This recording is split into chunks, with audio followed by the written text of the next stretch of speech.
मेरा नाम सभी है और करंटली मैं एक थर्ड ईयर स्टूडेंट हूँ बीएसएमटी का। और मैं बीएसएमटी में ऑपरेशन थिएटर साइंसेस पढ़ रहा हूँ। तो ये एक 4 ईयर प्रोग्राम है। इसके बारे में मैं आपको कंप्लीट गाइड करता हूँ, लेकिन उससे पहले मैं ये जानना चाहता हूँ कि आप में से कितने लोग हैं जो बीएसएमटी के बारे में कुछ भी जानते हो, एक्स वाई जी, एनीथिंग।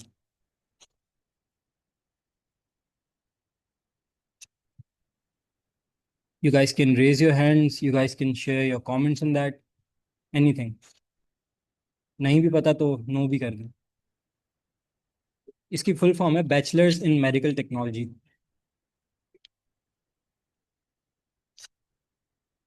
जी। मुझे अंदाज़ा था कि आप सबको इसके बारे में कुछ खास पता नहीं होगा। नहीं सर, एमएलटी जो है वो मेडिकल लैब टेक्नोलॉजी है। बीएसएमटी इज़ समथिंग डिफरेंट। इसके अंदर लैब टेक्नोलॉजी भी आती है और भी काफ़ी सारी फील्ड्स हैं, वो आगे हम डिस्कस करेंगे। तो नेक्स्ट स्लाइड करेंगे।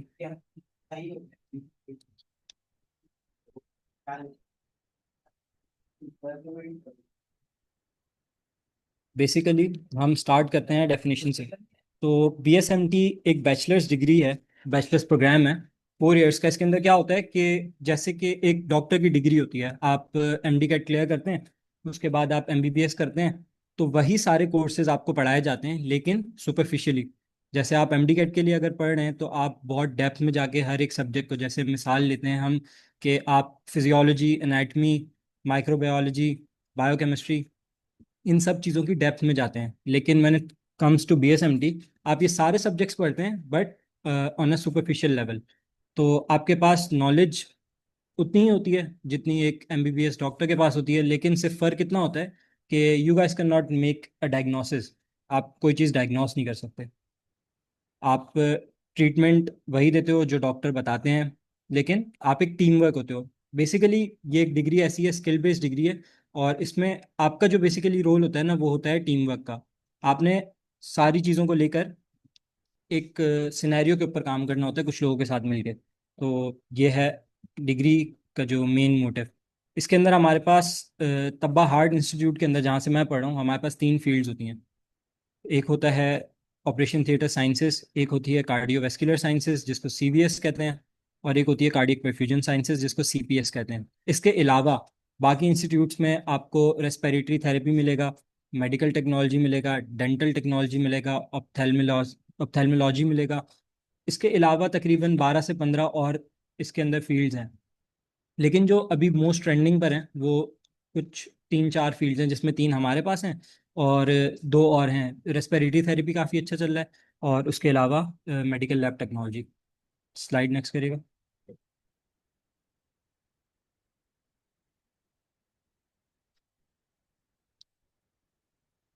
अच्छा, अब हम स्टार्ट करते हैं ओटीएस से। तो काफ़ी सारे ऐसे स्टूडेंट्स हैं जो एमबीबीएस सिर्फ इसलिए करते हैं क्योंकि उनको सर्जरी साइड पे जाना होता है, उनको सर्जरीज देखनी होती हैं। अगर आप मुझसे पूछें कि वाई आई चूज़ ओटीएस, तो उसके पीछे जो मेन रीज़न था वो ये था कि मुझे शौक था सर्जरीज करने का। मैं मूवीज़ देखता था, तो मुझे क्रेज था कि यार मुझे सर्जरी करनी है। बट मुझे पढ़ाई का शौक नहीं था फ्रैंकली स्पीकिंग। मुझे पढ़ने का दिल नहीं करता था, मैं ज़्यादा देर तक किताबों में नहीं रह सकता था। तो फिर मैंने कुछ रिसर्च की, तो आई फाउंड दिस फील्ड। अब इस फील्ड का जो सबसे बड़ा बेनिफिट है वो ये है कि भले ही आप डॉक्टर की जगह पे नहीं होते, लेकिन still you are doing all those jobs, all those work जो एक डॉक्टर कर रहा है। तो ऑपरेशन थिएटर साइंसेज में बेसिकली आप क्या करते हो कि आप तमाम वो सब्जेक्ट्स पढ़ते हो जैसे मैंने पहले बताया जो डॉक्टर्स स्टडी करते हैं। उसके बाद आप क्लिनिकल रोटेशंस पे जाते हो। पहला साल आप सिर्फ थ्योरी पे रहते हो, ताकि आपकी थ्योरी स्ट्रांग हो जाए। आप एनाटमी, फिजियोलॉजी, माइक्रोबायोलॉजी, फार्माकोलॉजी, ये चीज़ें पढ़ते हो डेप्थ में अच्छे से। उसके बाद आप सेकेंड ईयर से अपनी क्लिनिकल रोटेशंस पे जाते हो। अब क्लिनिकल रोटेशंस क्या होती हैं?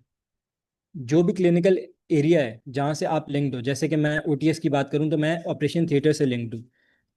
तो मैं क्लिनिकल रोटेशंस में मुख्तलिफ जगहों पे ऑपरेशन थिएटर्स के अंदर जाता हूँ, और पहले मैं वहाँ पर चीज़ों को देखता हूँ, अडेप्ट करता हूँ इन्वायरमेंट को। उसके बाद आप सर्जरीज के बारे में स्टडी करना आहिस्ता आहिस्ता स्टार्ट करते हो। तो फिर आप क्या करते हो कि आप सर्जन के साथ मिलकर उन सर्जरीज को असिस्ट कराते हो।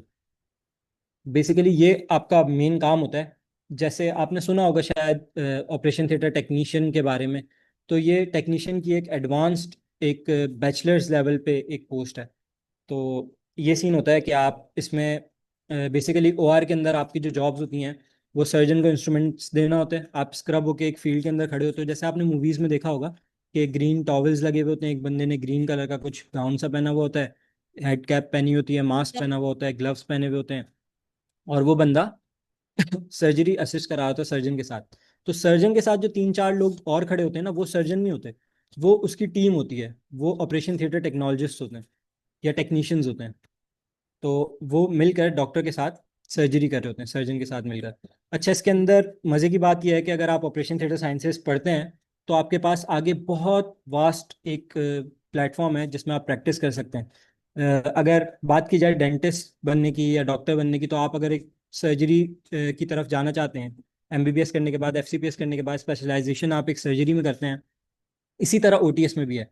आपने अपना एक डोमेन चूज कर लेना कि यार मुझे जनरल सर्जरी पसंद है, मुझे गायनी पसंद है, मुझे ऑर्थोपेडिक्स पसंद है, मुझे न्यूरो सर्जरी पसंद है। इस तरह की कोई भी सर्जरी जो आपको अच्छी लगती है, आप उस फील्ड में अपने आप को पॉलिश करें और फिर आप उसमें काम करें, तो आपके पास एक बहुत बड़ा एरिया है आगे एक्सप्लोर करने के लिए। तो ये था ओटीएस। नेक्स्ट चलते हैं।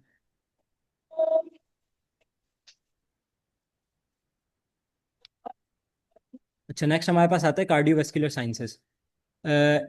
ये भी बीएसएमटी की एक फील्ड है। इसके अंदर बेसिकली क्या होता है कि जो हार्ट है ना, उसकी वेसल्स की स्टडी होती है। अब वो दो तरीके से होती है। एक होती है इन्वेजिव कार्डियोलॉजी, एक होती है non invasive cardiology. Invasive cardiology के अंदर स्टूडेंट जो है वो पेशेंट के साथ जैसे आपने सुना होगा कि हमारे किसी जानने वाले को स्टेंटिंग हो गई, उसको स्टेंट डला दिल में, या एंजियोप्लास्टी हुई थी, या एंजियोग्राफी हुई थी। तो ये वाली जो टर्म्स है ना, ये आती हैं इन्वेजिव कार्डियोलॉजी के अंदर। इसके अंदर क्या होता है कि जैसा थिएटर का एनवायरनमेंट होता है, इसी तरह एक कैथ लैब होता है, कार्डियक कैथ लैब उसको कहते हैं। उस कैथ लैब के अंदर आप स्क्रब होकर खड़े होते हो सर्जन के साथ, और आप वही काम करते हो जो हम करते हैं, असिस्ट कराते हो। आप क्या असिस्ट कराते हो? आप उनको इंस्ट्रूमेंट्स देते हो, आप उनको कैथेटर्स देते हो, आप उनको गाइड वायर्स देते हो। ये आपका बेसिकली काम होता है इन्वेजिव कार्डियोलॉजी के अंदर। आ जाते हैं हम नॉन इन्वेजिव कार्डियोलॉजी पे। तो नॉन इन्वेजिव कार्डियोलॉजी के अंदर बेसिकली आप होते हो ईसीजी, एकोकार्डियोग्राम, इनकी साइड पर एंजियोग्राफी। ये चीज़ें आप करते हो। जो मशीन्स होती हैं जो डायग्नोसिस कर रही होती हैं, उन मशीन्स को आप ऑपरेट करते हो और उनकी रिपोर्ट्स बनाते हो अंडर सुपरविजन। तो इसमें भी यही सीन होता है कि आप फर्स्ट ईयर में थ्योरी पे होते हो, सेकंड ईयर पे आप अपने क्लिनिकल रोटेशंस पे जाते हो, जो जो एरिया आपको डेजिग्नेटेड है उस पे जाते हो। अब इसमें भी आपके पास आपके ऊपर डिपेंड करता है व्हाट यू चूज। अगर आपका दिल करता है इन्वेजिव कार्डियोलॉजी की तरफ जाने का, तो you can go for invasive cardiology. अगर आपका दिल करता है नॉन इन्वेजिव की तरफ, तो यहाँ भी आपके पास दो ऑप्शंस है। ऐसा नहीं है कि आप एक फील्ड को लेकर बैठे हैं तो आप वहीं स्टक हैं, यार मुझे मज़ा नहीं आ रहा, मैं क्या करूँ। तो आपके पास ऑप्शंस है, आपके पास चॉइस है। नेक्स्ट।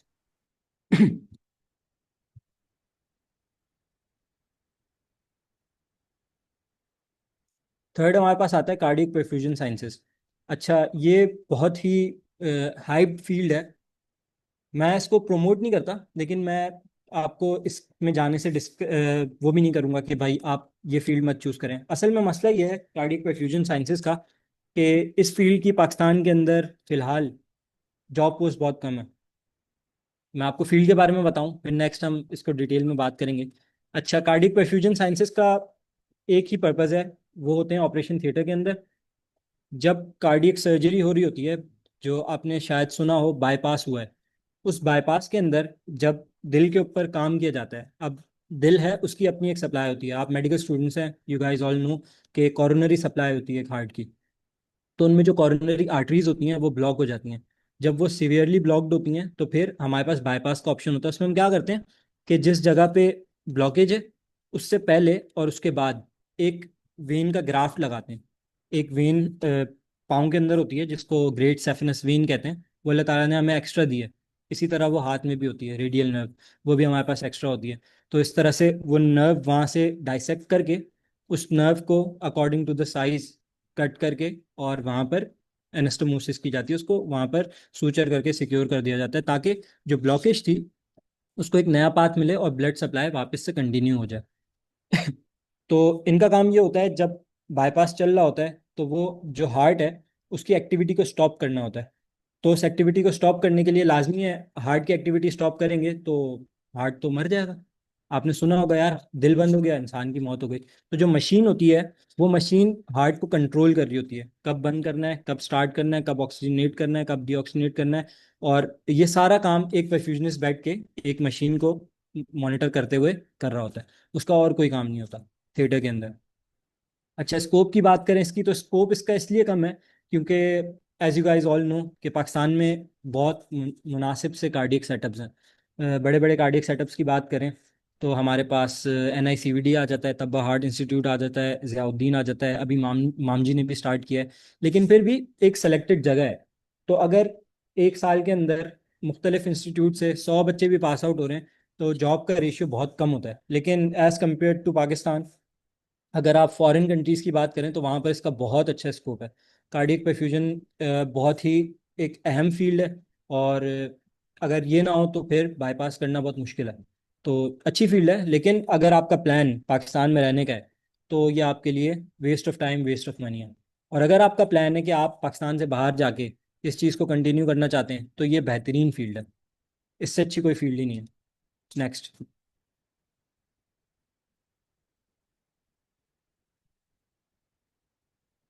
अब हम सब्जेक्ट्स की बात करते चलें कि आप कौन कौन से सब्जेक्ट्स पढ़ते हैं। जैसा मैंने आपको बताया कि आप MD कैट के अंदर जो जो सब्जेक्ट्स पढ़ते हैं वही सारे सब्जेक्ट्स आप इसमें भी पढ़ते हैं। बस फर्क ये होता है कि वो लोग डेप्थ में पढ़ते हैं, आप डेप्थ में नहीं पढ़ते हैं। आप मसल की डेप्थ में नहीं जाते, लेकिन आप एनाटमी पढ़ते हैं।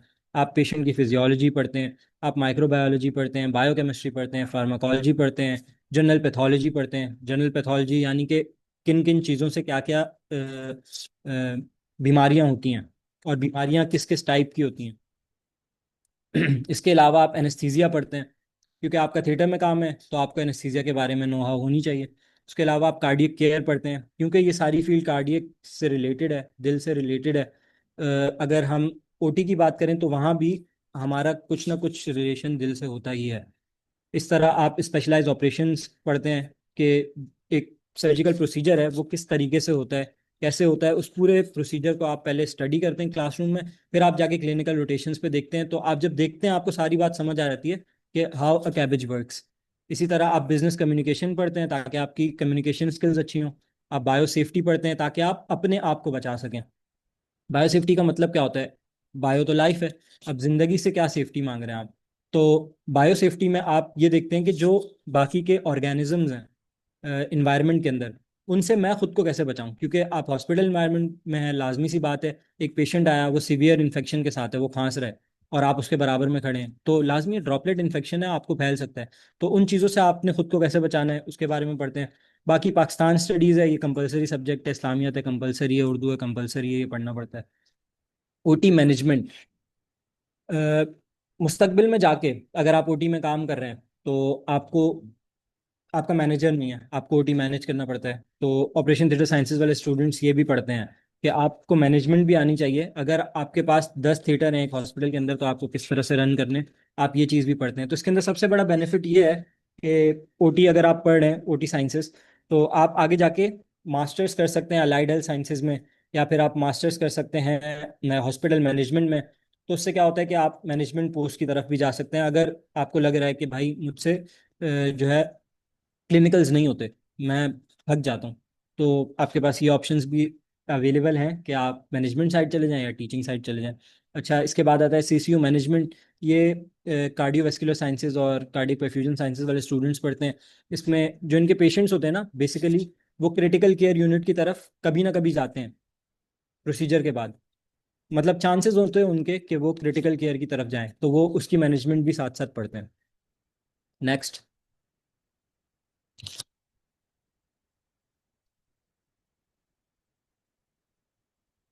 अच्छा, अब सबसे बड़ी बात कि अगर मैं MD कैट नहीं करता तो मैं फार्म D, DPT, BDS, इन सब को छोड़ के BSMD ही क्यों करूं? बहुत अच्छा सवाल है। तो इसका जवाब यह है कि सबसे पहले तो अगर आप MBBS कर रहे थे तो आप डॉक्टर बनने के लिए कर रहे थे, लाजमी आप डॉक्टर बनेंगे तो आप जनरल फिजिशियन पे तो नहीं रुकेंगे। आपने आगे स्पेशलाइजेशन करनी है, आपने सर्जरीज करनी है। अगर वो एक ख्वाब आपका है वो पूरा नहीं होता तो उसके बाद आपके पास सेकंड ऑप्शन ये है, उन सारी चीज़ों को एक्सप्लोर करने के लिए, उन सारी चीज़ों को एक्सपीरियंस करने के लिए आपके पास BSMD है।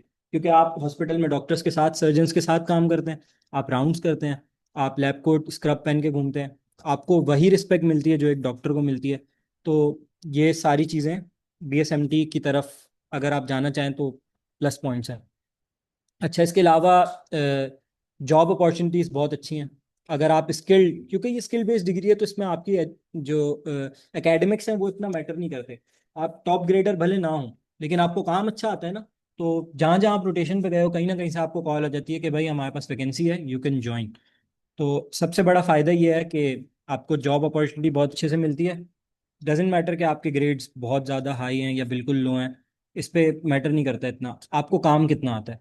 अगर आप सर्जन को अच्छे से असिस्ट करा सकते हो जैसे हम बात करें ऑपरेशन थिएटर साइंसेज के स्टूडेंट की, अगर वो सर्जन को बहुत अच्छे से असिस्ट कराता है और सर्जन उससे खुश है, तो इसमें 80% चांसेस ये होते हैं कि सर्जन सर्जरी नहीं करता उस बंदे के अलावा। वो बोलता है मुझे ये बंदा अवेलेबल करा के देंगे तो मैं सर्जरी करूंगा, अदरवाइज मुझे समझ नहीं आता। ये चीज़ें इसके अंदर बहुत अच्छी हैं कि आपका जॉब स्कोप बहुत अच्छा है इसके अंदर। अच्छा, इसके अलावा प्रोफेशनल ग्रोथ में आपको कैसे ये सपोर्ट सपोर्ट करता है, इस प्रोग्राम के अंदर आप रिसर्च भी पढ़ते हैं। पहले ये नहीं इंक्लूडेड होती थी, लेकिन अब रिसर्च मैंडेटरी हो गई है। तो आप रिसर्च करते हैं, लाजमी है, आपकी एकेडमिक ग्रोथ वैसे ही हो रही है रिसर्च की वजह से, तो एक रिसर्च प्रोजेक्ट में आप लाजमी इनरोल होते हैं। जैसे अभी यूनिवर्सिटी की तरफ से मैं भी एक रिसर्च प्रोजेक्ट के अंदर इनरोल्ड हूँ। नेक्स्ट।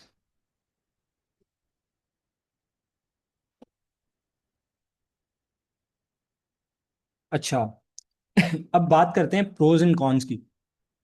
अगर आप बीएसएमडी की तरफ जा रहे हैं तो मैंने तो सारी अच्छी अच्छी बातें आपको बता दी, आपको ये तो नहीं बताया कि क्यों नहीं लेना चाहिए। अच्छा, लेने की वजह आप लोग देख सकते हैं, मैंने बता भी दी बहुत सारी। तो इस पे हम फोकस नहीं करेंगे, हम फोकस करेंगे कॉन्स पे, क्योंकि इस पे कोई बात नहीं करता। हर कोई अपनी फील्ड के बारे में अच्छी अच्छी चीज़ें बताता है, इनकरेज करता है आपको आने के लिए, लेकिन कॉन्स क्या है? सबसे बड़ा कॉन ये है कि अगर आप ओटीएस कर रहे हो तो एक सर्जरी चल रही है, ड्यूरिंग सर्जरी आप नहीं जा सकते। आप अगर स्क्रब होके खड़े हैं तो आप 4 घंटे, 5 घंटे, 6 घंटे आपने खड़ा रहना है सर्जन के साथ, जब तक वो सर्जरी कंप्लीट नहीं हो जाती। या कोई बहुत अल्लाह का नेक बंदा जो फरिश्ते जैसा हो, वो आके आपको बोले कि यार मैं ओवर ले लेता हूँ, आप जो है वो ऑफ कर लें। तो ये सबसे बड़ा मसला है, वर्कलोड बहुत ज़्यादा होता है जब आप हॉस्पिटल शिफ्ट्स में होते हो। तो आपको थिएटर में टाइम देना पड़ेगा। इसी तरह नॉन इन्वेजिव कार्डियोलॉजी की अगर बात करते हैं, एको के पेशेंट्स आ रहे हैं, आपको एको देखना है, आपको पेशेंट्स निपटा के जाना है। तो दिन में 100 एको भी लोग कर रहे होते हैं, 50 एको भी कर रहे होते हैं। तो वर्कलोड बहुत ज़्यादा होता है, सोशल लाइफ आपकी बिल्कुल डिस्टर्ब हो जाती है। उसके अलावा क्वेश्चन पे मैं आपके आता हूँ थोड़ी सी देर में। और इसमें एरर्स की गुंजाइश नहीं होती। मिस्टेक, इंसान है, मिस्टेक्स करता है। लेकिन बात की जाए ह्यूमन लाइफ की, तो वैसे तो जानवरों की भी बहुत इंपॉर्टेंट है, लेकिन हमारे यहाँ इतना कंसिडर नहीं किया जाता। तो ह्यूमन लाइफ की जब बात पे हम आते हैं ना, आप अगर किसी भी इंसान के साथ कोई प्रोसीजर कर रहे हैं, तो आपके पास एरर की गुंजाइश नहीं होगी। इधर यू आर परफेक्ट या फिर आप पीछे हो जाएं।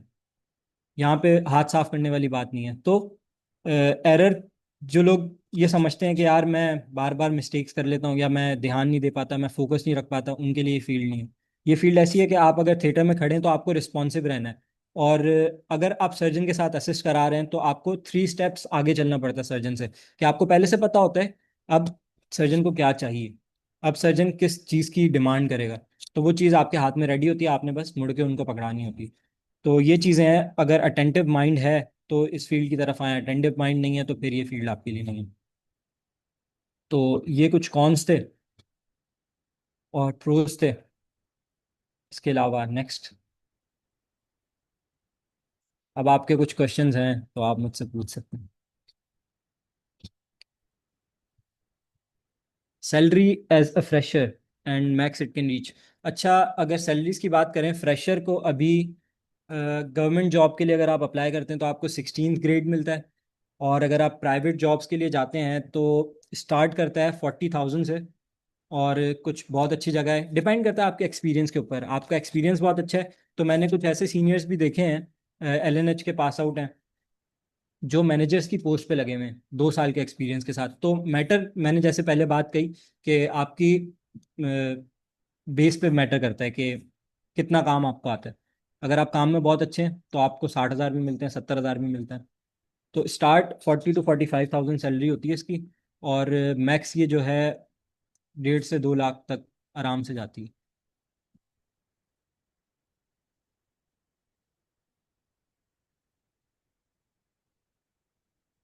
इसके अलावा और कोई क्वेश्चन?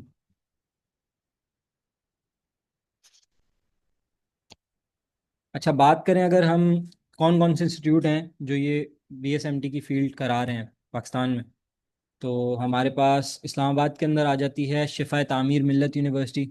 वो 4 ईयर BSMT डिग्री प्रोग्राम करा रही है। इसके अलावा हमारे पास कराची में अच्छे अच्छे इंस्टीट्यूट, जो बड़े इंस्टीट्यूट हैं, वैसे तो बहुत सारे इंस्टीट्यूट करा रहे हैं, लेकिन मेन जो इंस्टीट्यूट है उनमें LNH आता है। काफ़ी अच्छा, क्योंकि इनका अपना हॉस्पिटल है। जैसे पहले एक स्पीकर ने बात की थी कि जिन इंस्टीट्यूट्स के अपने हॉस्पिटल्स होते हैं, उनके पास आपको एक तो क्या कहते हैं उसको लेमन लैंग्वेज में, मालकी। वहाँ पे आपकी एक मालकी होती है, वहाँ पे लोग आपको ओन करते हैं कि ये हमारा बच्चा है, हम इसको काम सिखाएंगे। तो LNH का ये सीन है कि वहाँ पे आपको काम अच्छा मिलता है। उसके अलावा तब्बा हार्ट इंस्टीट्यूट, हमारा भी अपना ही पूरी हॉस्पिटल बिल्डिंग है। तो वहाँ भी आपको बहुत अच्छा एक्सपोजर मिलता है। डाव डाव का भी यही सीन है कि वो अपने बच्चों को ओन करते हैं, क्योंकि उनके पास अपना एक बहुत बड़ा सेटअप है।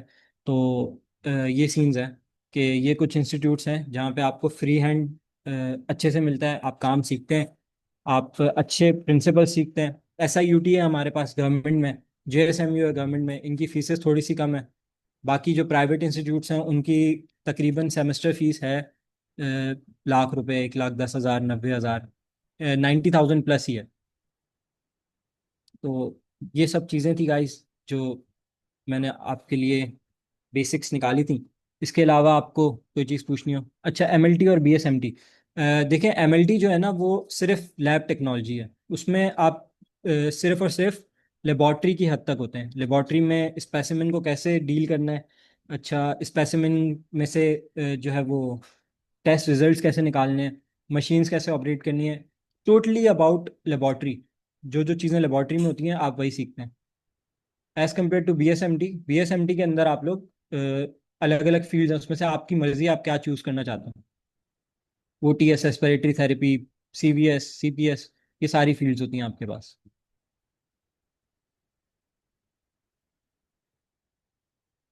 अगर आपका इंटरेस्ट लैब की तरफ है तो MLT इज़ गुड। अगर आपका इंटरेस्ट क्लिनिकल साइड पर ज़्यादा है, कि आपको पेशेंट्स के साथ इंटरेक्शन करना है, आपको डॉक्टर्स के साथ ज़्यादा इंटरेक्शन करना है, तो फिर आपके लिए OT, CVS और CP है।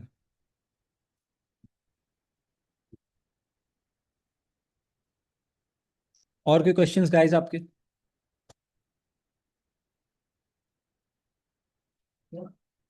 आई गेस और कुछ क्वेश्चंस नहीं है, तो thank you so much for today. अगर आपको कोई भी हेल्प चाहिए हो BSMT के अकॉर्डिंग, तो आप पूछ सकते हैं मुझसे किसी भी टाइम। आप किसी को भी यहाँ रीच आउट करके इस बारे में मालूमात कर सकते हैं। वैसे भी सोशल मीडिया के ऊपर बहुत सारे ऐसे प्लेटफॉर्म्स हैं जो BSMT के बारे में बता रहे हैं, तो आप वहाँ से भी इन्फो ले सकते हैं बाकी की। थैंक यू सो मच, अल्लाह हाफिज़। Thank you so much, Sabi, for your time.